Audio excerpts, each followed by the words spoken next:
9 පරිච්ඡේදය 1 සිට 12 දක්වා. උන්වහන්සේ යද්දී උපන්දා පටන් අන්ධ වූ මිනිසෙකු දුටුසේක. උන්වහන්සේගේ ගෝලයෝ රබ්බී මොහු අන්ධව ඉපදීමට පව් කළේ කවුද? මොහුද මොහුගේ මව්පියෝදැයි ඇසුවෝය. යේසුස් වහන්සේ උත්තර දෙමින් දෙවියන් වහන්සේගේ ක්‍රියා මොහු කෙරෙහි ප්‍රකාශන පිණිස මිස මොහුවත් මොහුගේ මව්පියන්වත් පව් කළ නිසා නොවේ. දහවල්ව තිබියදී මායවූ තැනන් වහන්සේගේ වැඩ අප විසින් කටයුතුය. රාත්‍රිය පැමිණේ. එවිට කිසිවෙකුට වැඩ කරන්නට නොපුළුවන. මා ලෝකයේ සිටින කල මම ලෝකයේ ආලෝකයව සිටිමි කීසේක. උන්වහන්සේ මෙසේ කියා බිමට කෙළ ගසා එයින් මඩ සාදා ඒවා ඔහුගේ ඇස්වලගා නුඹ ගොස් සිලාවොන් පොකුණේ සෝදාගන්නයි ඔහුට කීසේක. එවිට ඔහු ගොස් සෝදාගෙන පෙනීම ලැබ ආවේය. එබැයි අසල්වැසියද ඔහු සිඟන්නෙක්ව සිටි බව පෙර දුටු අයද කතා කොට ඉඳගෙන සිංගමන් ඉල්ලූ තැනැත්තා මොහු නොවේදැයි කීවෝය. සමහරෙක් මේ ඔහු යයි කීවෝය. තවත් අය නැත. නමුත් මොහු ඔහු වාගේම කීවෝය. ඒ මම යයි ඔහු කීවේය. එසේනම් නුඹේ ඇස් පෑදුනේ කොහොමදැයි ඔහු ඔහුගෙන් ඇසුවෝය. ඔහු උත්තර දෙමින් යේසුස් නම් මනුෂ්‍යයා මඩ සාදා මාගේ ඇස්වලගා නුඹ සිලෝවන්ට ගොස් සෝදාගන්නයි මට කීවේය. මම ගොස් සෝදාගෙන පෙනීම ලැබීමි කීවේය. ඔහු කොතන් හිදැයි ඔහු ඇසුවෝය. මම නොතනිමි ඔහු කීවේය.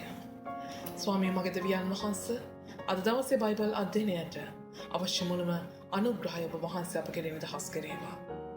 උගන්වන්නාටද ඉගෙන ගන්නාට අවශ්‍ය ප්‍රඥාවද ඒ දැනගැන්මද නුවණද මඟ පෙන්වීමද ඔබ වහන්සේම අප කෙරෙහි නිදහස් කරේවා. ජේසුස් ක්‍රිස්තුස් වහන්සේගේම නාමයෙන්. ආමෙන්. John chapter 9 verse 1 to 12. As he went along, he saw a man blind from birth. His disciples asked him, Rabbi, who sinned, this man or his parents, that he was born blind? Neither this man nor his parents sinned, said Jesus. But this happened so that the works of God might be displayed in him. As long as it is day, we must do the works of him who sent me. Night is coming when no one can work. While I'm in the world, I am the light of the world. After saying this, he spit on the ground, made some mud with the saliva, and put it on the man's eyes. Go, he told him. Wash in the pool of Siloam. This word means sent. So the man went and washed and came home seeing. His neighbors and those who had formerly seen him begging asked, Isn't this the same man who used to sit and beg? Some claimed that he was. Others said, No, he only looks like him. But he himself insisted, I am the man. How then were your eyes opened? They asked. He replied, The man they call Jesus made some mud and put it on my eyes. He told me to go to Siloam and wash. So I went and washed, and then I could see.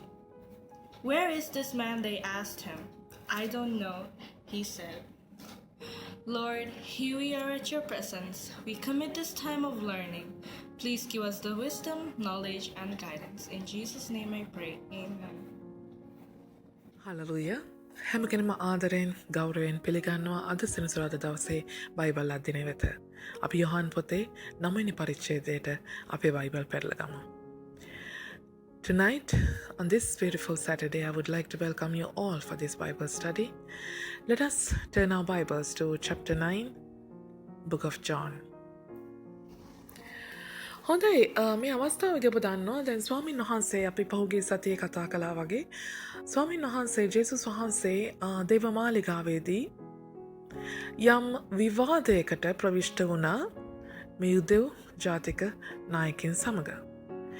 මේ විවාදයත් සමග නේ තාත්තලාගේ හුටපටයක් පැන නැගුණා. ඔයාට කොහෙන්ද තාත්තෙක් කියලා ජේසුස් වහන්සේට බොහෝ සෙයින් අගෞරව කරන්න නින්දා කරන්න අය පටන් ගත්තා. ඒ වගේම ජේසුස් වහන්සේත් කිව්වා උඹලා කියනවා නම් උඹ ආබ්‍රහම්ගේ වංශය කියා ආබ්‍රහම් දෙවියන් වහන්සේ කෙනෙක් ආකෙනාව පිළිගත්තා නමුත් නුඹලා පිළිගන්න සූදානම් නැහැ නුඹලා මා මරන්නට සොයනවා කියලා. ඒ වගේ මෙහෙම විවාදයක් හටගෙන යද්දී ආබ්‍රහම්ට කලින් මම හිටියයි කියලා ජේසුස් වහන්සේ කියනවා ඒක මේ අය මේ දැනගන්න මේ කතාව කිව්වේ ජේසුස් වහන්සේ මේ හොල්මනක් වෙලා හිඳලා අවතාරයක් වෙලා ඉඳලා එහෙම කතන්දරයක් නෙමෙයි. නමුත් ජේසුස් වහන්සේ දෙවියන් වහන්සේ ලෙස ප්‍රකාශ කිරීමක් තමයි මේ කරන්න හදන්නේ කියලා. ඒ නිසා මේගොල්ලෝ හුඟක් මේගොල්ලෝ උදහස් වෙනවා. ඒ උදහසත් එක්ක මේ නායක පූජකවරු මේ යුදෙව් නායකවරු ගල් අරන් ජේසුස් වහන්සේට ගහන්න හදනවා. නමුත් ජේසුස් වහන්සේ එතනින් ලිස්සලා නේද? අපි කියන එකට ගැලවීමේ දේව ධර්මය කියලා හුඟක් වෙලාවට. ඉතින් ඒ වගේ ස්ථානයකදී උන්වහන්සේ තාමත් දඩුවම් ලබන්න උන්වහන්සේ තාමත් කුරුසපත් වෙන්න අත්අඩංගුවට පත් වෙන්න කාලය නොවන නිසා උන්වහන්සේ ස්ථානයෙන් හැංගිලා අයින් වෙනවා. ඉතින් මේ වගේ ස්ථානයකදී පස්සේ උන්වහන්සේ එතනින් යන අවස්ථාවේදී වන්නා වූ සිදුවීමක් තමයි නැවත වතාවක් යොහන්තුමා මේ අවස්ථාවේදී මේ 9 වෙනි පරිච්ඡේදයේ අපට කතා කරන්න සූදානම් වෙන්නේ. As we can recall from chapter 8, we can still remember that Jesus was teaching to these people. And while he was teaching, there had been a debate between these Jewish leaders and Jesus himself. And what happened during the debate? They continuously insulted him about him not having a proper father. But Jesus in return replied, "You say your father is Abraham, but I do not see any work that was found in Abraham himself is found in you now. Because you are you're contradicting to the work of Abraham. If Abraham was here, he would welcome me because I have come from God." But then they were like responseless. Then again, Jesus said, "I know Abraham very well because I had been there before even Abraham was born." So they clearly understood the fact that Jesus was implying there. It's not the fact that Jesus had been a ghost or a spirit form, that he was just existing in the world. They knew that Jesus was claiming to be God. Then they took up stones to hit him. But Jesus slowly moved out from that place because it was not the time yet to be arrested and to be crucified for him, because he had still more work to do. So after that incident, so John records in this chapter 9 an incident incident that occurred as he was leaving the premises. So while he was leaving the premises, he sees this man, a blind by birth. He was leaving and he was passing by a blind. So he was leaving and he was passing by a blind. As he was passing by, so what that implies is that even though the Jewish leaders were very offended and was trying to kill him, to arrest him, and even to stone him at that time. But it shows that Jesus was not shaken because he was nicely walking. He was nicely passing by these people. And he was not even disturbed about that confrontation. He actually disregarded their hatred. He actually disregarded those enemies. So that was one good, wonderful, quiet spirit that Jesus had. It was a marvelous calmness in his presence because he never been affected by the people's misjudgments or insult or any word that actually offended him. Nothing could offend him. He was only concerned about his work. So that is the perfect and wonderful spirit of Jesus that we may always remember and always try to learn from. මේ අවස්ථාවේදී ජේසුස් වහන්සේ මේ ස්ථානයේ නික්ම යනවා සමග ජේසුස් වහන්සේ යද්දී ඒ කියන්නේ මේ ජේසුස් වහන්සේ එතනින් නික්ම යන නමුත් උන්වහන්සේ මේ ස්ථානයේදී හැඟෙන්නේ මොකද්ද? උන්වහන්සේ කිසි ලෙසකින් උන්වහන්සේ දුවලා ගියේ නැහැ. උන්වහන්සේ මේ එක අඩියෙන් දෙකෙන් කල්සරිප්පුත් ගලවලා නේද? මේ උස්සගෙන මේ මොනද රෝබ් එක ඒගොල්ලන්ගේ සලුවත් උස්සගෙන ගෙදර දිව්වේ නැහැ. ජේසුස් වහන්සේ මේ යද්දී ඒ කියන්නේ ඇවිදමින් යද්දී ඒ කියන්නේ උන්වහන්සේ මේ ස්ථානයේ වුණා වූ සිදුවීම ගැන උන්වහන්සේ ඇත්තටම කලබල වුණේ නැහැ. කලබලුනේ නැහැ. උන්වහන්සේ කැළඹීමකට පත් වුණේ නැහැ. මේ අය ගල් ගසන්න හැදුවත් ඒ අය අත්අඩංගුවට කරගෙන මරන්න කියා සැලසුම් කරත් ජේසුස් වහන්සේ කිසිම මොහොතක සැලුනේ නැහැ, කැළඹුණේ නැහැ, කලබල වුණේ නැහැ. උන්වහන්සේ ඔවුන්ගේ වෛරයත් ඒ වගේම උන්වහන්සේගේ ඒ සතුරන්වත් උන්වහන්සේ ගණන් ගත්තේ නැහැ. ඒක තමයි උන්වහන්සේගේ තිබුණා වූ පුදුමාකාර වූ නිශ්චලකමේ ආත්මය. උන්වහන්සේට පුදුමාකාර නිශ්චලකමක් උන්වහන්සේ තුළ තිබුණා.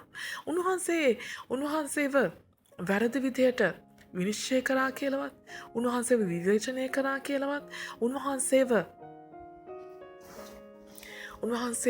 හෙලා දැක්ක කියලාවත්, උන්වහන්සේට නින්දා පහස කරා කියලාවත් උන්වහන්සේ කිසිම දෙයකින් සැලුන්නේ නැහැ. ජේසුස් වහන්සේ වෙලත් උන්වහන්සේ කිසිම නින්දාවකට, කිසිම අපහාසයකට, කිසිම විනිශ්චයකට උන්වහන්සේ සැලුන්නේ නැහැ. උන්වහන්සේව කලබල කරන්න බැරි වුණා. අපේ ජීවිතවල සමහර විට මගේ සහෝදර සහෝදරිය සෙනග හුඟක් වෙලාවට අපිව නින්දා කරන්නෙත්, අපහාස කරන්නෙත්, විවේචනය කරන්නෙත්, විනිශ්චය කරන්නෙත් ඒ වගේ දේවල් හිතලම කරන්නේ, සැලසුම් කරලම කරන්නේ අපෙන් එන ප්‍රතිචාරය බලන්නයි. යක්ෂයා උත්සාහ කරන්නේ ඒ ප්‍රතිචාරය තුළ ඊට පස්සේ ලැබෙනා වූ ප්‍රතිචාරය තුළ අපිව සම්පූර්ණයෙන් විනිශ්චය කොට අපිව හෙලා දකින්නයි. එනිසා කවුරු මොන විදියකට ඔබ හෙලා දැක්කත්, ඔබ නින්දා අපහාස කරත් එදා ජේසුස් වහන්සේ වගේ නොසැලී සිටින මඟ බලාගන්න. හලෙලූයා. ඒකයි උන්වහන්සේගේ නිශ්චලකම. හලෙලූයා. සමහර කියයි, සෙනග කියයි, ඔබ මහා ලැජ්ජ නැති මිනිස්සෙක් කියලා. හලෙලූයා. කමක් නැහැ, ලැජ්ජ නැතිකම කමක් නැහැ දෙවියන් වහන්සේ තුළ. දෙවියන් වහන්සේගේ වැඩේ කරන්න අපිට ලැජ්ජ නැති වුණාට කමක් නැහැ. හලෙලූයා. ලැජ්ජාව තියෙන උඩඟුකම තුළයි. හලෙලූයා. ලැජ්ජාව හටගන්න උඩඟුකමත් එක්කයි. ලැජ්ජාව හටගන්නේ උඩඟුකමත් එක්කයි. නමුත් අපිට ලැජ්ජ වෙන්න අවශ්‍ය නැහැ අපි ස්වාමීන් වහන්සේගේ වැඩේ නම් කරන්න. අපිට ලැජ්ජ වෙන්න අවශ්‍ය නැහැ අපි ස්වාමීන් වහන්සේගේ පෞකාරයන් ගැලවීමේ ක්‍රියාවක සිටිනවා නම් අපි දන්නවා අපි කරන්නේ මොකක්ද කියලා. ආමේන්. එනිසා කවමදාකවත් කිසිම දෙයක් අපමුකේ, කිසිම සෙනගක් නිසා, කිසිම මනුෂ්‍යෙක් නිසා හලෙලූයා ඔබ කැළඹීමකට පත් වෙන්න එපා. ආමේන්. ඔබ නිශ්චලකම ඔබ ආරක්ෂා කරගන්න. ඔබේ ආත්මයේ නිශ්චලකම, ඔබේ ආත්මයේ සමාදානය ඔබ ස්වාමීන් වහන්සේ තුළ ආරක්ෂා කරගන්න. දැන් මේ විදියට උන්වහන්සේ යද්දී මොකද වෙන්නේ කියලා අපි පළවෙනි පදයත් දෙවෙනි පදයත් කියවලා බලමු. Now this wonderful quiet spirit is what was profound in Jesus. That is something that we have to learn from. That's behavior of Jesus. People may disregard you, people may insult you, people may tell A to Z wrongs about you. They will try to offend you. But why do they do that? Even the devil, why do they do that? Because they wait for your response. If your response is very bad, that response is going to totally condemn you. So therefore, if you are focused on the work of God, if you are focused on His ministry, if you are focused on the faithfulness in Christ, you just continue what you're doing. Nothing can stop you from what you're doing. No one should stop you from what you're doing because it is all about you. It's all about you. we have the total responsibility over our own mind. We should protect the calmness, we should protect the stillness, we should protect the peace inside of our hearts, inside of our minds. So we are responsible over that.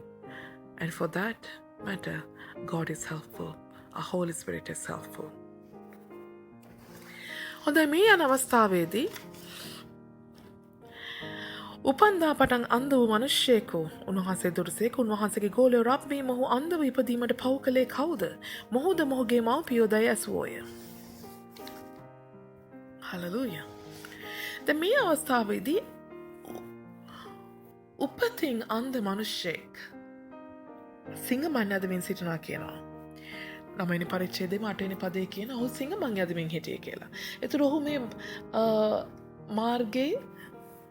මාර්ගයේ වාඩි වෙලා සිංහමන් යදමින් සිටියා. දැන් මේ ගෝලයෝ අහන ප්‍රශ්නේ මොකද්ද? රබ්බී, මේ මොහු අන්ධව ඉපදීමට පව් කළේ කවුද? මොහුද මොහුගේ දෙමව්පියෝද? මේ ගෝලයන්ට ප්‍රහෙලිකාවක් වුණේ කවුද මෙතන පව් කළේ? මොන පාපයද මේ අන්ධකමට හේතු වුණේ? කාගේ පාපයද මේ අන්ධකමට හේතු වුණේ? මෙයාට කිසිම උවමනාවක් තිබුණේ නැහැ මේ අන්ධ මනුෂ්‍යයාට උදව් කරන්න ඕනේ කියලා. මෙයාට උවමනාව තිබුණේ සුල මුල හොයන්න, ආවාගියෝ සොයන්න, අටුවා ටීකා පෙරලන්න. හලලූයා. මෙයාට උවමනාව තිබුණේ හොයන්න මොකද්ද මේකට හේතුව, අරහෙම වෙන්නේ කොහොමද, මේක වෙන්නේ කොහොමද? අපි වගේම තමයි නේද? මොනහරි ප්‍රශ්නයක් දැක්කාම මේ ප්‍රශ්නෙට හේතු කාරණා, මෙතන ප්‍රශ්නේ විසඳන්නේ නෙමෙයි, ඇත්තටම ප්‍රශ්නේ විසඳීමේ කිසිම උවමනාවක් නැහැ මෙතන. නමුත් ඒ ප්‍රශ්නෙට හේතු වුණ පුද්ගලයන්ගේ පැටිකිරිය, ඒ අටුවාව ටීකාව නේද, ඒ අයගේ චරිතය, ඒව තමයි අපි උලුප්පල ගන්න බලන්නේ.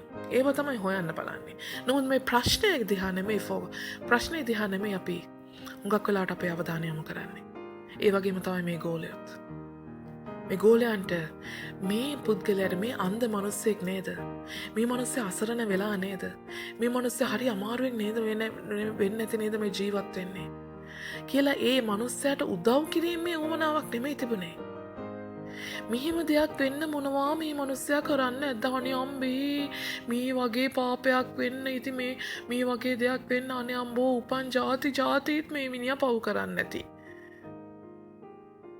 ආන්ගේ වගේ කතන්දර ඇතුව. නමුත් ජේසුස් වහන්සේ මේ අවස්ථාවේදී ඒ ප්‍රහෙලිකාවට උත්තර දෙන්න නෙමෙයි, නමුත් උන්වහන්සේට උවමනා තිබුණේ මේ අවස්ථාවේදී ඒ පුද්ගලයාට උදව් කරන්නයි, උපකාර කරන්නයි. එනිසා මගේ සහෝදරයා සහෝදරිය, කවමදාකවත් ඕනෑම මනුස්සයෙක්, අපේ ඕනෙම සහෝදර සහෝදරියගේ ප්‍රශ්නයකදී ඒ ප්‍රශ්නේ සුල මුල නෙමෙයි අපිට වැදගත් වෙන්නේ. ප්‍රශ්නේදී අපි එයාට උදව් කරන්න, ඒක එච්චරයි, එතනින් ඉවරයි. ඔබට කරන්න තියෙන කාරණාව එච්චරයි. සුල මුල හොයන්න, ඒක කොහෙන්ද, මේක කොහොමද උනේ, අරක කොහොමද උනේ, ඒක අපිට අදාළ නැහැ. ඔබට උදව් කිරීමේ, උපකාර කිරීමේ හැකියාවක් තිබුණා නම් ඒ සහෝදරයට හෝ සහෝදරියට උපකාරය කරලා, ඔබ දෙවියන් වහන්සේට ස්තුති කරලා ඔබේ ගමන ඔබ යන්න. ඒ සහෝදරයාගේ ඒ සහෝදරියගේ අතීතයවත්, ඒ අයගේ පැටිකිරියවත් කවමදාකවත් ඔබට ආශිර්වාදයක් වෙන්න යන්නේ නැහැ. ආශිර්වාදයක් ගේන්න යන්නේ නැහැ. නමුත් ඔබ ඒ සහෝදරයට හෝ සහෝදරියට, ඔබේ යහළුවට ඔබ උදව් කරොත්, උපකාරයක් කරොත්, අන්න ඒකේ ආශිර්වාදය ඔබට කවම හරි දවසක තිබේ. හලලූයා. ඒක ජේසුස් වහන්සේ කියන්නේ. ජේසුස් වහන්සේ එතන ක්‍රියාත්මක වෙනවා. ජේසුස් ක්‍රිස්තුස් වහන්සේ එතන තිබෙන තොරතුරු රැස් කරන්න නෙමෙයි උත්සාහ කරන. උන්වහන්සේ එතනදී ක්‍රියාත්මක වෙනවා. උන්වහන්සේට කරන්න පුළුවන් මොකද්ද කියා උන්වහන්සේ සොයා බලනවා. උන්වහන්සේ ඔහු තුළ තිබෙන පව්කාරකමට වඩා උන්වහන්සේ ඔහු තුළ තිබුණා වූ ඒ දුක, වේදනාව උන්වහන්සේ දකිනවා. හලලූයා. ඒ නිසා අපිත් මගේ සහෝදර සහෝදරය ඕනෑම කෙනෙක්ගේ අපි යහළුවෙක් වේවා යෙහෙලියක් වේවා සහෝදරෙක් වේවා සහෝදරියක් වේවා ඒ අයගේ දුකට වේදනාවට හේතුව නෙමෙයි හලෙලූයා ඒ අයගේ පෞකාරකම ගැන හොයන්න යන්න එපා ඒක අපට අදාළ නෑ ඒ අයගේ දුකයි වේදනාවයි විතරයි අපිට වැදගත් වෙන්න යන්නේ ඔබට ඔහුගේ අයගේ පෞකාරකමට ඔබට උදව් කරන්න බෑ ඒ අයගේ පෞකාරකමට උදව් කරන්න ඒ අයට දෙවියන් වහන්සේ කෙනෙක් ඉන්නවා ඒක දෙවියන් වහන්සේ කරයි නමුත් ඒ අයගේ දුකේදී වේදනාවේදී පීඩවීමේ හැකියාවක් ස්වාමීන් වහන්සේ ඔබ තුළ තබා තිබෙනවා ඔබට පුළුවන් එයාට කතා කරන්න එයාට සනසන්න මොනවද අවශ්‍යතාවයක් තියෙනවා නම් ඒ අවශ්‍යතාවය සපුරාලන්න උදව් කරන්න එයා ස්වාමීන් වහන්සේ අපෙන් බලාපොරොත්තු වෙන්නේ ඇත්තටම කියනවා මේ විදිහට මේ ගෝලය මෙහෙම ප්‍රශ්න කරන්න ඔහුගේ පෞකාරකම ගැන හොයා බලන්නත් ඇත්තටම ඒ කාලේ ඒ සමාජ සංස්කෘතිය තුළ යම් හේතු කාරණා තිබ්බා ඒ රබ්බීවරු ඒ යුදෙව් ජාතිකයන්ගේ ගුරුවරුන්ට අපි කියන රබ්බීවරු නේද ඒ රබ්බීවරු පවා යම් යම් ඉගැන්වීම් තුළ තිබුණා අපේ පාපයක් නැතුව මරණයක් නැහැ ඒ වගේම පාපයක් නැතුව වරදක් නැතුව දුකක් හටගන්නේ නැහැ කියලා ඉගැන්වීමක් ඒගොල්ලෝ තුළ තිබුණා. ඒ නිසා තමයි ඇත්තට මේ ගෝලය පවා ඒ වගේ ප්‍රශ්නයක් අහන්න හේතු මූලික වුණේ. ඒ වගේ මේ ගෝලයෝ එහෙම ප්‍රශ්නයක් අසන්න මේ යුදෙව් සංස්කෘතිය තුළ තවත් මේ යුදෙව් ජාතිකයන් තුළ යම් යම් දේව ධර්මයට පටහැනි යම් විශ්වාසයන් පවා තිබුණා. ඒ සමහර විශ්වාසයන් තමයි සමහර යුදෙව්ව විශ්වාස කරා සමහර ආත්ම උපදින්ටත් කලින් උපදින්ටත් ප්‍රථමයෙන් ඒ ආත්ම මේ පොළොවේ සැරිසරමින් සිටියා කියලා. ඒ නිසා පොළොවේ ආත්ම සැරිසරමින් ඉදී ඒ පව් කරා කියලා ඒගොල්ලන්ගේ විශ්වාසයක් තිබුණා. ඒ වගේ මේ අය ඇත්තටම ඒ අයත් නැවත උත්පත්තියක් ගැන විශ්වාස කරා. එතකොට පහුගිය ආත්මෙදී පෞගේ ජීවිතයේදී මේ අය පව් කරන්නේ නැතේ කියන විශ්වාසයක් ඒ තුළ තිබුණා. ඒ වගේ මේ විශ්වාස කරා කුසේ ඉන්න දරුවා පවා කුසේදිත් පව් කරනවා ඇතයි කියා. ඒකත් මේකට හේතු මූලික වුණා. ඒ වගේම සමහර අයගේ තවත් විශ්වාසයක් තිබ්බා ඉදිරියේදී පව් කරන්න යනවා කියා.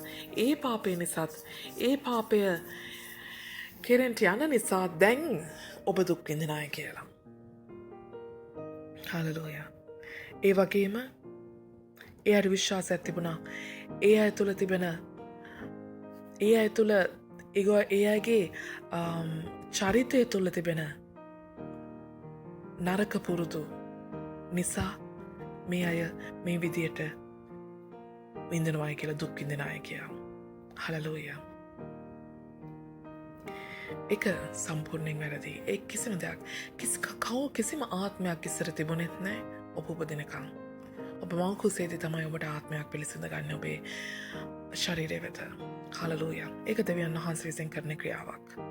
ඒ වගේම නැවත උත්පත්තියක් නෑ. කිසිම සතෙක්ටවත් කිසිම මිනිසෙක්ට නැවත උත්පත්තියක් නෑ. අපි සත්තු වෙලා උපදින්න යන්නෙත් නෑ. සත්තු මිනිස්සු වෙලා උපදින්නත් යන්නේ. අපි හැමෝටම තිබෙන්නේ එකම ආත්මයයි. එකම ජීවිතයයි. හලෙලූයා. ඒ වගේම දරුව පවා පව් කරනවලු කුස තුළ නැහැ. දරුවන්ට ශාප එන්න පුළුවන්. මව පියාගෙන් ශාපයක් එන්න පුළුවන්. නමුත් දරුවන්ට පව් කිරීමේ විදියක් නැහැ මව කුස තුළ. හලෙලූයා. ඒ වගේම අනාගතේ පාපයක්. මේක හැමෝම හුඟක් කියනවා. අනාගතේ මේ අයකින් ලොකු පාපයක් වෙන්න තියෙනවා ඇති. ඊ දරුවා වුණත් අර කලින් මැරුණේ ඒකනේ. ඒ ළමයා මැරෙන්නේ නැත්තේ අනාගතේ ලොකු පාපයක් එයාගේ අතින් කෙරෙන්න තියෙන නැති ඒ හින්දා දෙවියන් වහන්සේ ආව ඉක්මනට ගත්තා. මගේ සහෝදර සහෝදරි පාපය කියන එක දේව සැලැස්මේ ලියවිලා නැහැ. අපිට තේරෙනවද බෑ? පාපය කියන එක දේව සැලැස්මේ ලියවිච්ච දෙයක් නෙමෙයි. ඒ දරුවව ගන්න. පාපය කියන එක සැලැස්මක් තුල තිබෙන දෙයක් නෙමෙයි. පාපයක් කියන එක දෛවයක් තුළ තිබෙන දෙයක් නෙමෙයි. පාපය කියන්නේ ඒ මනුෂ්‍යයාගේ ඒ නිදහස් මනුෂ්‍යයාගේ නිදහස් මනසකින් ඔහු තෝරා ගන්නව තෝරා ගැනීමක්. එදා ආදම් සහ ඒවට ගස් දෙකක් ඉස්සරහා තියෙද්දි ජේසුස් වහන්සේ තිද්දී පාපීෂ්ඨ රුක්ෂයක් තියෙද්දි සාතන තිද්දී එදා ආදම ඒවයි ඒ නරක ගහ තෝරගත්තා. කන්න එපා කියපු ගහ තෝරගත්තා. ඒක තමයි පාපය කියන්නේ. හලලූයා. දෙවියන් වහන්සේ පාත් විශ්වාසයෙන් ඉන්නවා ඒ වගේ මොහොතකට එද්දී. පාපය අපේ ඉදිරියේ සිටගත්තේ ජේසුස් වහන්සේ විශ්වාසයෙන් ඉන්නවා තමන්ගේ දරුවා තුළ පවා විශ්වාසය තබලා විශ්වාසයෙන් බලන් ඉන්නවා අපි ඒක තෝරා නොගනී කියලා. එතනදි තමයි අපි දෙවියන් වහන්සේට ඔප්පු කරන්න යන්නේ අපි දෙවියන් වහන්සේට කීකරුයි කියන එක. නැතුව පාපය කියන එක කවමදාකවත් අපේ සැලැස්මකවත් අපේ දෛවයකවත් ලීවන දෙයක් නෙමෙයි. ඒක කවුරුත් සැලසුම් කරන්නේ නැහැ. අපිම සැලසුම් කරගන්නා මිසක් ඒ අවස්ථාවේදී. ඒ නිසා ඒක කවමදාකවත් ඒ දෙයකට පාලා පාන්නේ නැහැ. ඒ නිසා මගේ සහෝදරිය මේ සෙනග ඉලක්ක කරේ මේ මනුෂ්‍යයාගේ පෞකාරකමටයි. නමුත් ජේසුස් වහන්සේ ඉලක්ක කරේ මේ මනුෂ්‍යයාගේ දුකයි වේදනාවයි ඒ විඳීමයි. Hallelujah. Now here they find a blind man begging. So the verse 8 says it's a blind man. It was a born blind man. A man blind from birth. So verse 8 says he was begging there. So now his disciples asked him, Rabbi, who sinned, this man or his parents, that he was born blind? Neither this man nor his parents sinned, said Jesus. Hallelujah. Who sinned for this mess? Who is responsible for this mess? Is it him? Or is it his parents? So these disciples had an unsolved riddle. They were puzzled by the fact that this man was blind from birth. In the sense, these people had no interest in helping him, but they were inquisitive about the cause of this whole problem. But Jesus wasn't trying to dwell in that theological puzzle, but he just wanted to help. So it is ours. It's our thing that we should not speculate but perform through the acts of mercy and love. We have to be less inquisitive but more practical. Hallelujah.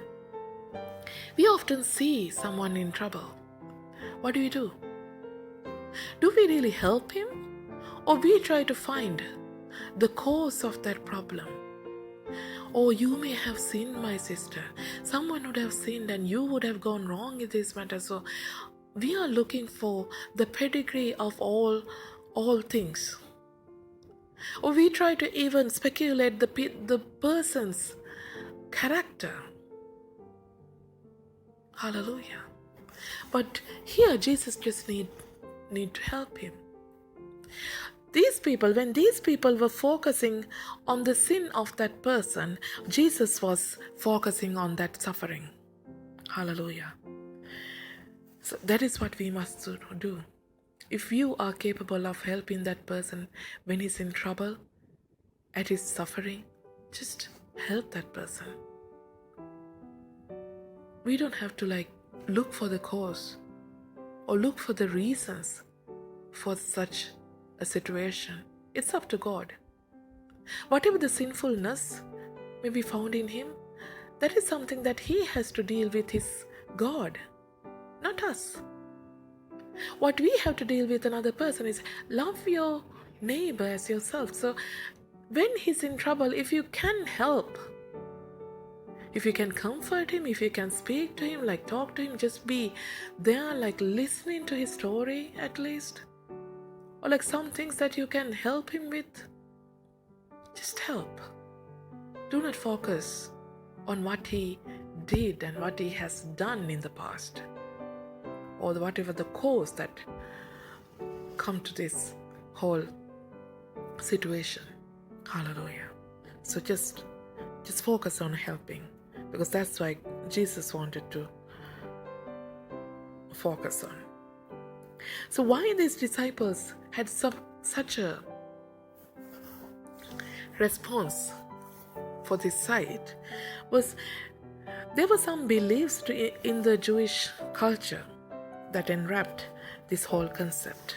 Some rabbis were there who even taught that there was no death without sin, and there is no suffering without iniquity. And some possible reasons, like there are 5 possible reasons for that whole matter, because some Jews at that time even believed that there was pre-existence of souls, that they could sin. And they even believed in reincarnation, that man sinned at the previous birth. And they even believed that babies might sin in the womb. That is a wonderful statement. And then they even believed later committing sin, a future sin.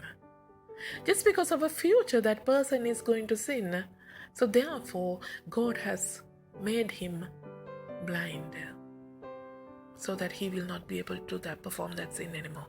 No, my friend, no. Sin is never written in your life. Sin is never planned in your life from birth. Hallelujah. Sin is a choice that we make. Just like Adam and Eve. Both good and the bad is there. Are we choosing the good? Are we choosing the bad? Are we choosing God? Are we choosing sin? So it's a choice matter. It's never a plan. And there was also there's this wild possibility of making it through. They thought the people's characters themselves were very bad and very wild, and so they sin all the time. So those were the possible reasons that disciples would have thought of finding the whole reasons behind it. But Jesus only wanted to help. Jesus only wanted to help. හොඳයි තුන්වෙනි පදයේ සිට පස්වෙනි පදයේ දක්වා යේසුස් වහන්සේ උත්තර දෙමින් මොකද කිව්වේ?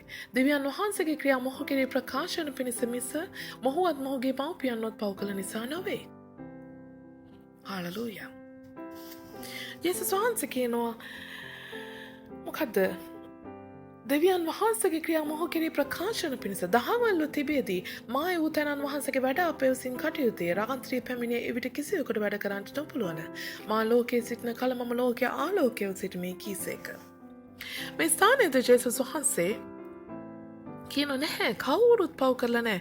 මේක උත්පත්තියෙන්ම මොහු තුල තිබුණා වූ අඩුපාඩුකමක්. මේ අඩුපාඩුකම සෑම අඩුපාඩුකමක්ම හැම වෙලාවකම පව්කාරකමක් පම සමග නෙමෙයි පැමිණෙන්නේ. ඒ වගේම මේ අඩුපාඩුකම අපේ ජීවිතවල උත්පත්තියේදීම පැමිණෙන්න පුළුවන්. මොකද මේ භූමිය ශාපයක් අරතේ සිටින නිසා. සියල්ලම පව්කට උන්වහන්සේගේ මහිමෙන් හීන වී සිටින නිසා රෝම පොතේ කතා කරා වාගේ.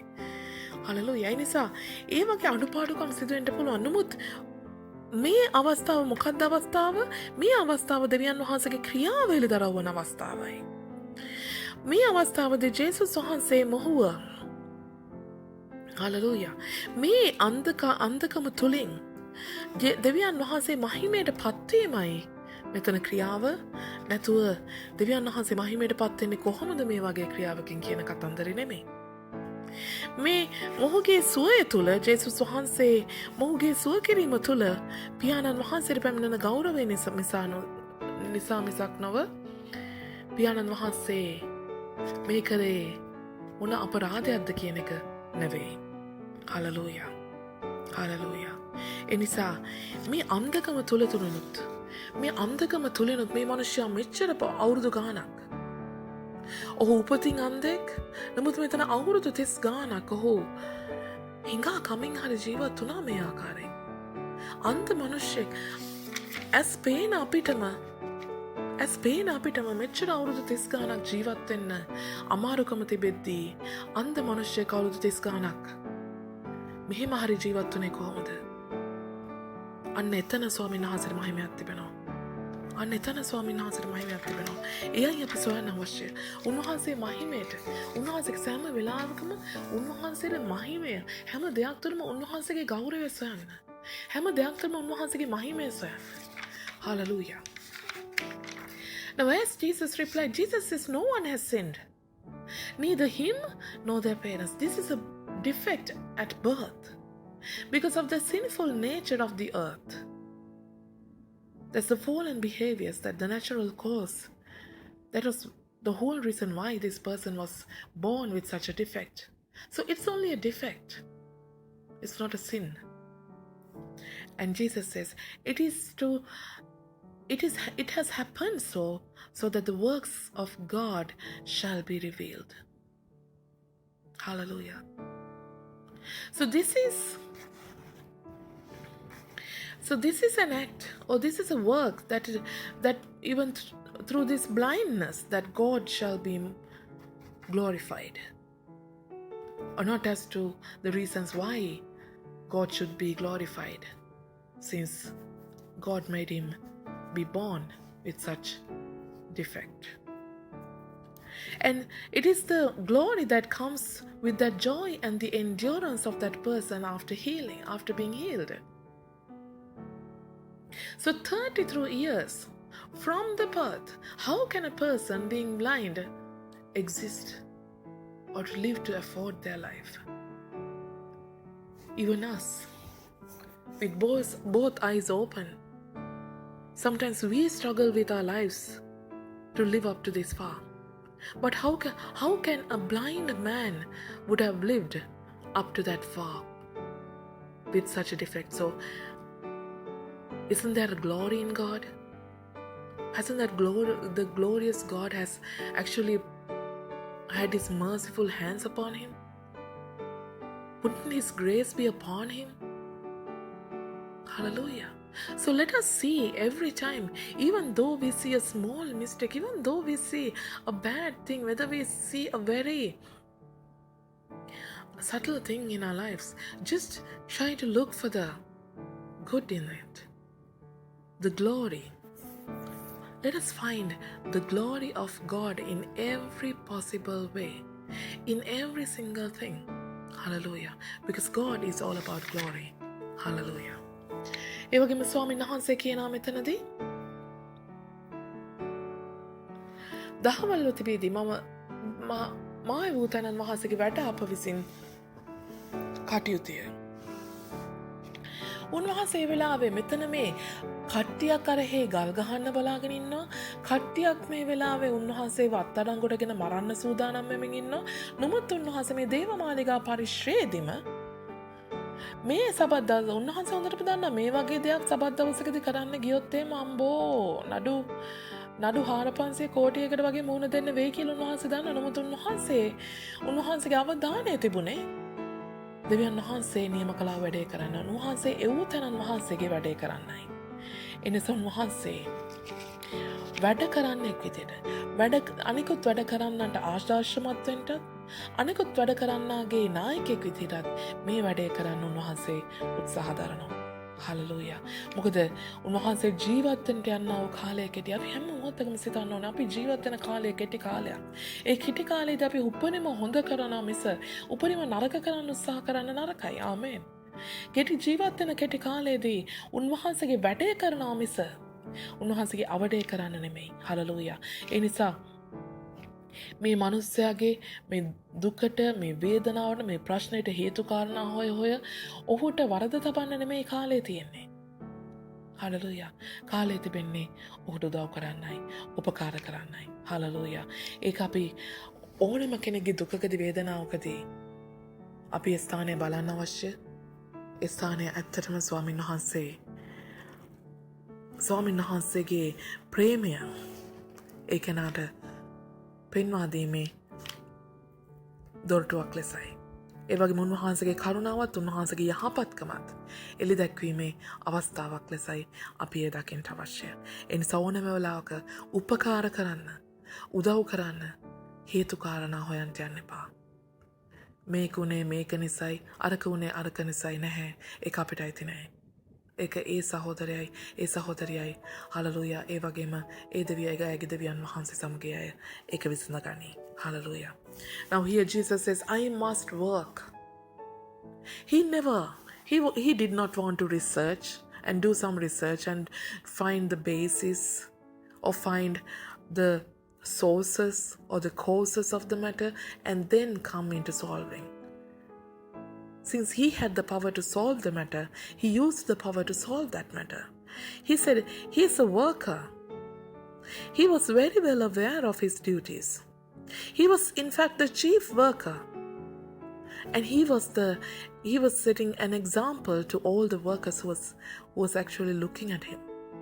Even now. Hallelujah. He was very much aware of him that is under that limitation of that mortality, the brevity of life. During the day, the brevity of life. While he lives only he can help. After he dies, he cannot. So he much focused on the man's sorrow and his trouble, but did not focus on blaming him. So we should always see if a person is in sorrow, is in trouble, we should see that as an opening for God's love. And also it's a display of grace and goodness of God. And we should learn to help that person in that situation. Because the night is coming. We cannot work. Hallelujah.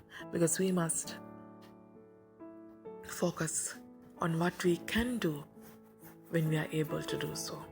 Because Jesus was very well aware that healing that person is going to bring him more trouble, not less. Because the people, in fact, they tried to even stone him. And they are very ready to arrest him and to crucify him at the same temple grounds. But he did not hesitate to help that person because help was very much available in him. So that is the profound goodness of our Lord. Hallelujah. හයවෙනි පදේ හත්වෙනි පදේ උන්වහන්සේ මොකද කරන්නේ? උන්වහන්සේ මෙසේ කියා බිමට කෙල ගසා එයින් මඩ සාදා ඒවා ඔහුගේ ඇස්වල ගා නුඹ ගොස් සිලෝම් පොකුණෙන් සෝදාගන්න ඔහුට කීසේක.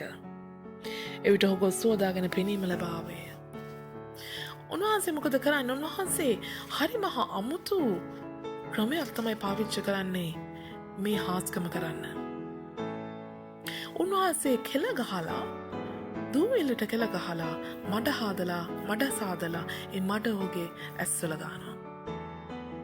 සමාන විට උන්වහන්සේ මේ දූවිල්ලත් සමග උන්වහන්සේ අර පෙනීම නැවත මවන්ට අවශ්‍ය නිසා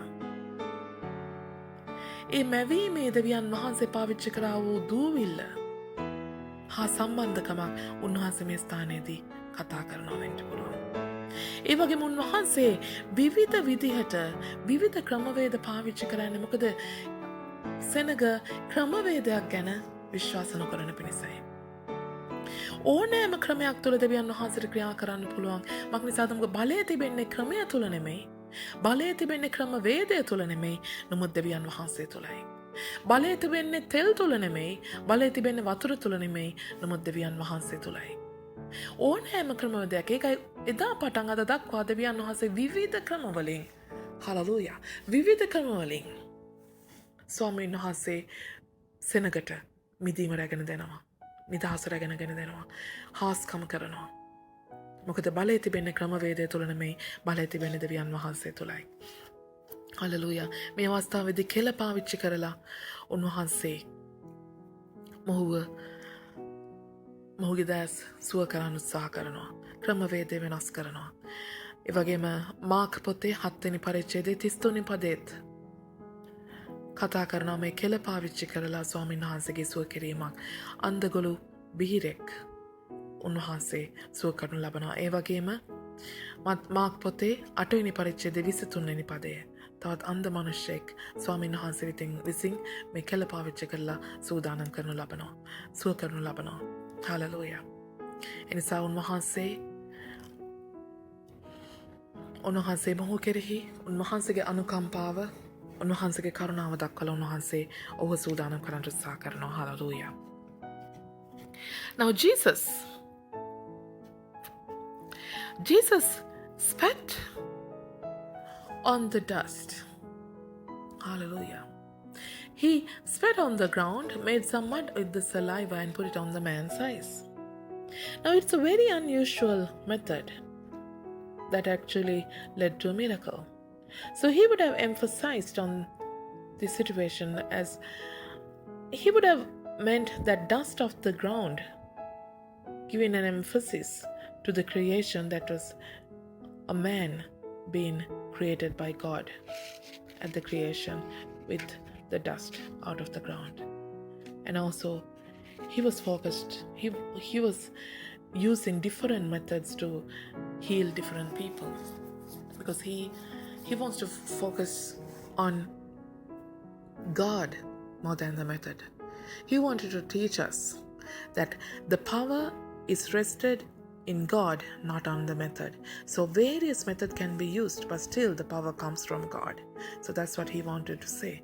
So he does the similar kind of miracles, healings with saliva that is reported in Mark chapter 7 verse 33. There was a dumb deaf man who was healed with the same method. And also Mark chapter 8 verse 23. There was another blind man who was healed with saliva. So Jesus used multiple methods of healing people.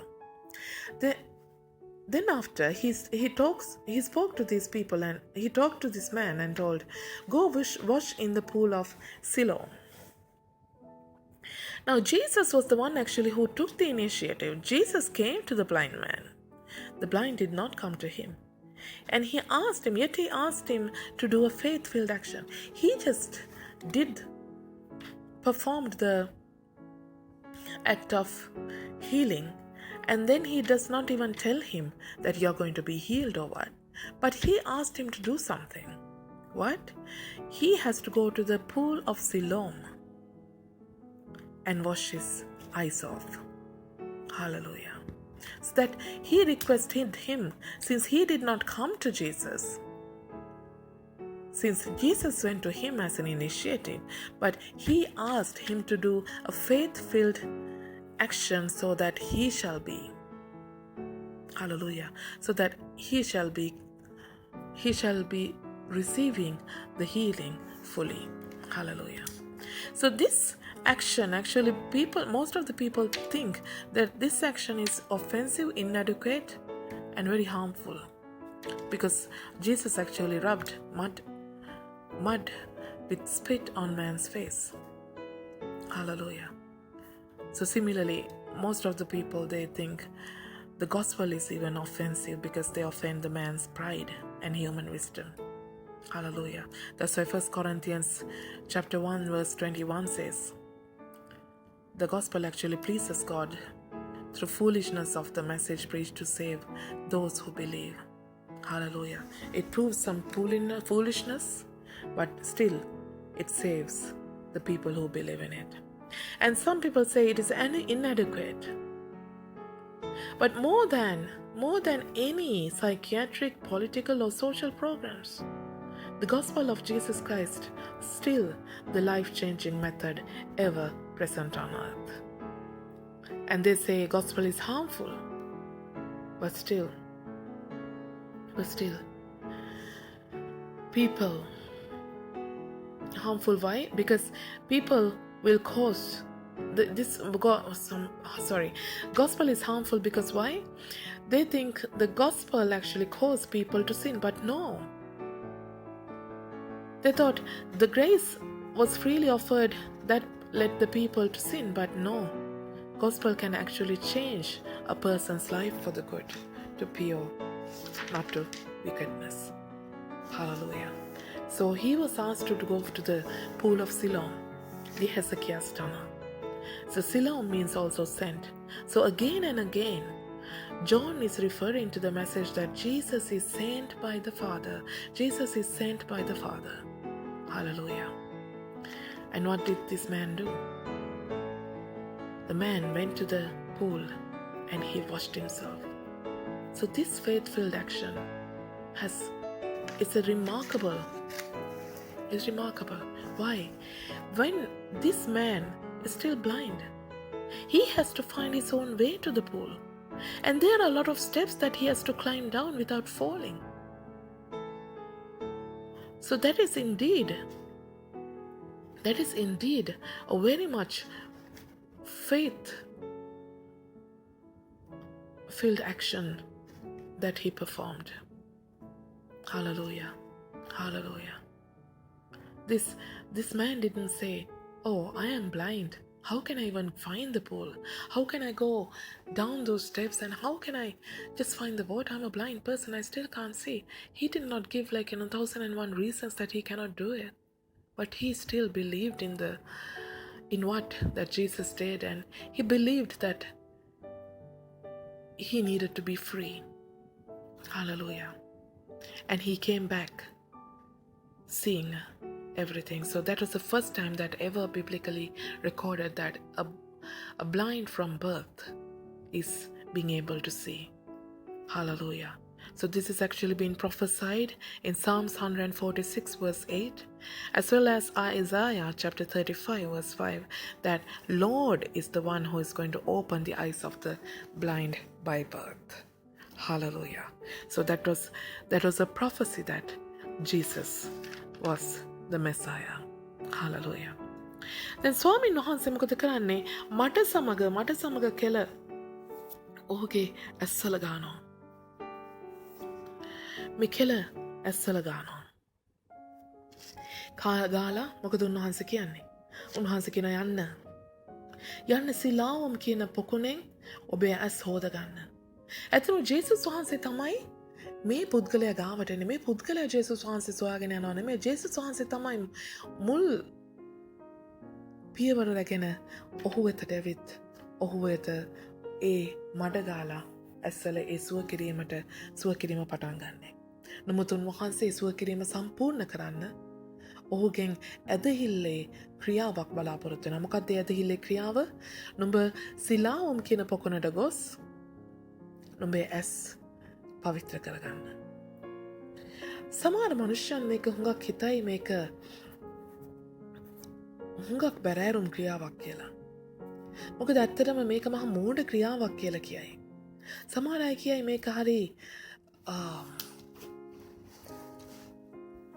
හරි මනුෂ්‍යයන්ට බාධා කරන ක්‍රියාවක් කියලා. නමුත් ස්වාමීන් වහන්සේ මොකද්ද කරේ? ඒ මෝඩ ක්‍රියාව තුලින් ඒ මනුෂ්‍යයාගේ ආඩම්බරකම, මනුෂ්‍යයාගේ ඥානය හෙලා දැක්කා. හලලූයා. ඒ වගේම මේ ක්‍රියාව උන්වහන්සේගේ සුභාරංචිය හා සමානයි. මොකද ඒ සුභාරංචියත් හුඟක් අය හිතන්නේ මෝඩ ක්‍රියාවක් කියලා. නමුත් ඒ මෝඩ ක්‍රියාවෙන් ඕනේ මිනිස්සෙක්ගේ ආඩම්බරකමක්, ඕනේ මිනිස්සෙක්ගේ ප්‍රඥාවක් හෙලා දකින්න ලබනවා. ඒක තමයි 1 කොරින්ති 1:21 කියන්නේ. හලලූයා. උන්වහන්සේගේ පණිවිඩය විශ්වාස කරන්න නම් නිදහස් කරනවා. නමුත් ඒ පණිවිඩය සමහරුන්ට මෝඩ කමක් ගෙන තුන්නට. හලලූයා. ඒ වගේම උන්වහන්සේ කියනවා මේ පණිවිඩය ඇති ඔබට. මේ පණිවිඩය ඔබට සෑහෙනවා. ඔබට තවත් සයිකැට්‍රික්, ඒ කියන්නේ ඔබට තවත් මානසික විද්‍යාව, ඔබට තවත් දේශපාලනික, ඔබට තවත් සමාජීය ක්‍රියාවන්ට වඩා ජේසුස් ක්‍රිස්තුස් වහන්සේගේ සුභාරංචියම ඔබට නිදහස ගෙනත් දෙන්න යනවා. ඒ සමාජයට දෙන්න බැරි නිදහස, ඒ දේශපාලනයට දෙන්න බැරි නිදහස, ඒ මානසික විද්‍යාවට, මනෝවිද්‍යාවට දෙන්න බැරි නිදහස ස්වාමීන් වහන්සේගේ සුභාරංචිය තුලින් ඔබට දෙන්න පුළුවන්. ඒ වගේම ස්වාමීන් වහන්සේගේ සුභාරංචිය තුලින් සමහරු කියනවා ඒ නොමිලේ දෙන්නා වූ කරුණාව නිසා මනුෂ්‍යයන් පව් කරන්න පටන් ගන්නවා කියලා. නැහැ. ඒ ස්වාමීන් වහන්සේගේ සුභාරංචිය මනුස්සයෙක්ගේ ජීවිතය යහපතකට වෙනස් කරනවා මිස පවිත්‍ර වීමකට යොමු කරනවා මිස පාපයකට තවත් යොමු කරන්නේ නැහැ. හලලුයා. එනිසා මේ පුද්ගලයාට ස්වාමීන් වහන්සේ කියනවා යන්න. ගිහිල්ලා මඩ හොදා ගන්න.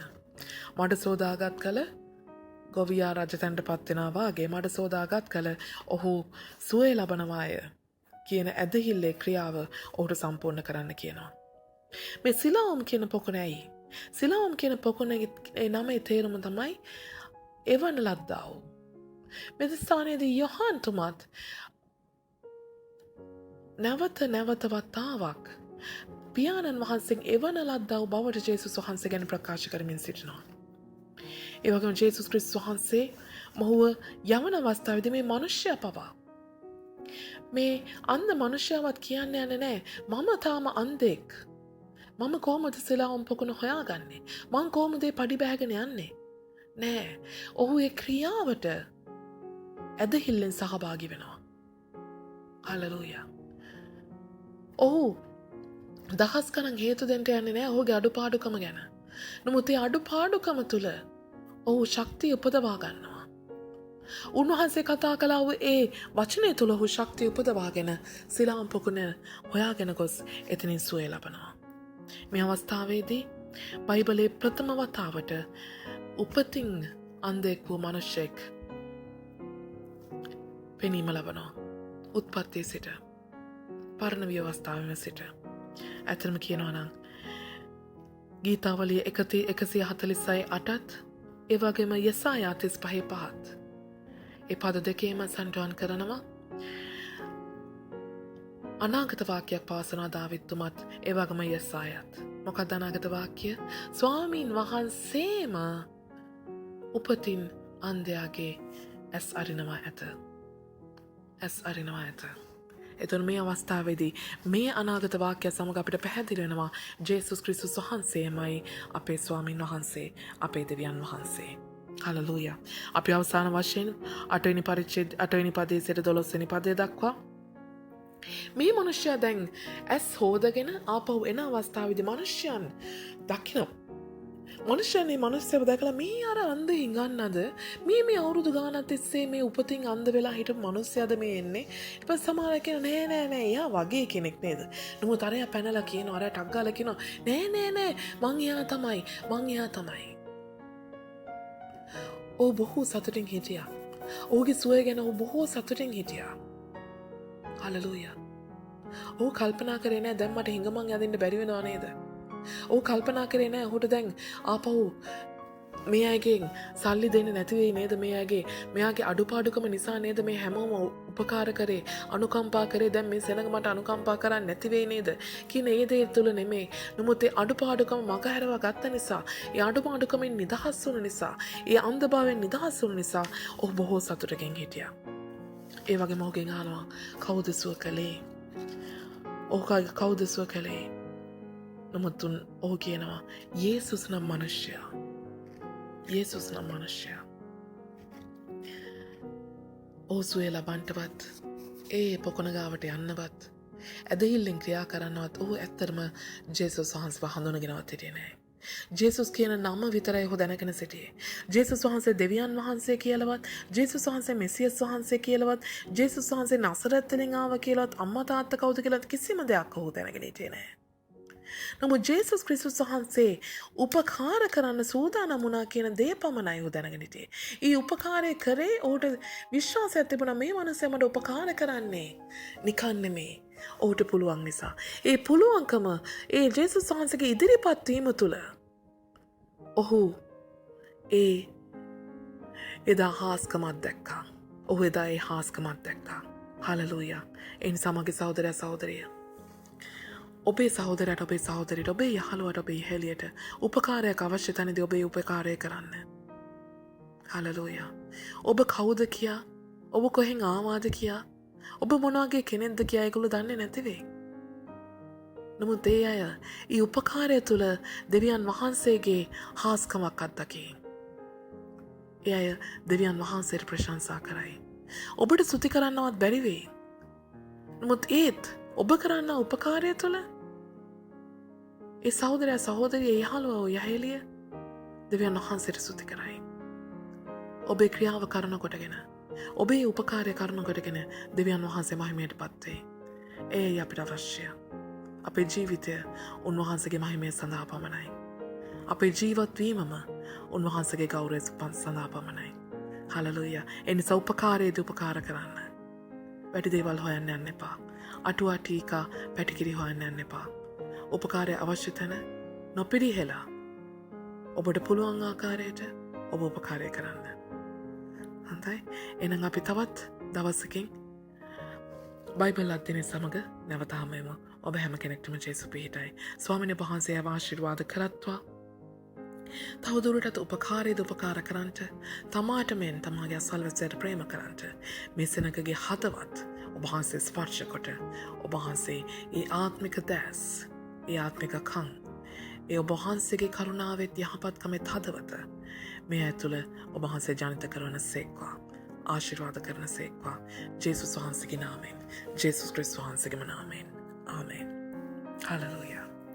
Now this person has gone up to the pool and now he washed himself. Now he's coming back. He can see. He can see, finally see everything. And the people now gazing at him and asking, oh, is that the person who was begging on the roadside? Or is that the same beggar? Or is that the same blind man who was blinded by birth? And some people say, no. I think it is someone who looks like him. And then he was so excited and he's saying, no. It is the same me. I am that person. I am the one who was blind and I am the one who was begging at that roadside. Now I can see. Now I can see everything. He was so excited about his healing. Hallelujah. He didn't have a second thought that if I try to reveal myself as the seeing, since I've received my sight, that these people will not help me anymore. I cannot beg anymore. He was ready to leave that roadside. He was ready to leave that job of begging. He was ready to live out of that life. So he excitedly told everyone, I am healed and I can see. And they asked in return, who healed you? And he says, a man called Jesus. A man called Jesus. This person had no idea who Jesus was. They had no idea where's Jesus from, whether he's the Messiah, whether he's the God's son, the Son of God. He didn't even know how Jesus looked like. Hallelujah. And he knew only his name. Even Jesus wasn't there when he returned, so he had never seen Jesus. But he still accepted what Jesus attempted to do to him. He believed in the work that Jesus did to him. The help that Jesus did actually brought a miracle to his life. Hallelujah. Hallelujah. He did not know that it was God. He did not know who that was, but still, he accepted that help. And he accepted that help as if it is from God, so that he experienced that miracle. He experienced that miraculous healing in his eyes. Hallelujah. Hallelujah. So that is what we all must do, my friend. Whoever is in need, whoever that you can help, just help. It is okay that they don't even know you. It is okay that they do not even thank you back or be grateful to you. But if they receive a miracle through that healing, through that help, that is all what God wants. Hallelujah. Through your help, they may glorify God. Through your help, hallelujah, that God shall be glorified. That is all that matters, because we live to glorify God, not to glorify ourselves. Hallelujah.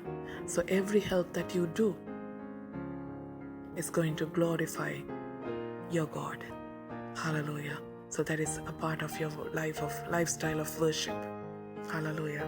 So if you, as the person who receives the help, if you receive the help as God helps you, if you receive the help and accept the help as if it is from God, you're going to experience a wonderful miracle in your life through that very simple help. So accept whatever the help as if it is from God. And you, the person who help the person, hallelujah, so that God shall be glorified, not you shall be glorified. So let us help each other. Let us love each other as we love ourselves. Hallelujah. Thank you, Lord Jesus, for this wonderful time of teaching and learning. And may you bless us again on next Saturday through your word, so that our blessings be multiplied in your word. Hallelujah. Thank you, Lord. We commit each and every one tonight unto your precious hands. In the name of Jesus. Amen. Thank you all for listening. We shall meet on another Saturday. Have a blessed day. Amen.